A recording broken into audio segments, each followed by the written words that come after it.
హైదరాబాద్ లో ఉపాధి కోసం లేదా ఇతరత్ర పనులకు పోయేటువంటి వాళ్ళ సౌకర్యం కోసం ఇందిరమ్మ క్యాంటీన్లను అల్పాహారంతో సహా అల్పాహారం సమయంలో అల్పాహారం, మధ్యాహ్న సమయంలో భోజనాన్ని నాణ్యతతోటి ఏర్పాటు చేసే విధంగా కౌంటర్లు ఏర్పాటు చేస్తా ఉన్నాం.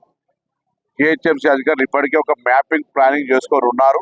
ఇంకా ఎక్కడైనా ఇటువంటి ఇందిరమ్మ క్యాంటీన్లు ఎస్టాబ్లిష్ చేయాలనుకుంటే కూడా ప్రభుత్వం తరఫున గుర్తించడం జరుగుతూ ఉంది. ఎక్కడైనా ప్రజలు, ప్రజాప్రతినిధులు కూడా ఈ ప్రాంతంలో ఇందిరమ్మ క్యాంటీన్ ఉంటే ప్రజలకు సౌకర్యంగా ఉంటుందని చెప్తే అక్కడ కూడా ఏర్పాటు చేయడానికి సిద్ధంగా ఉన్నాం.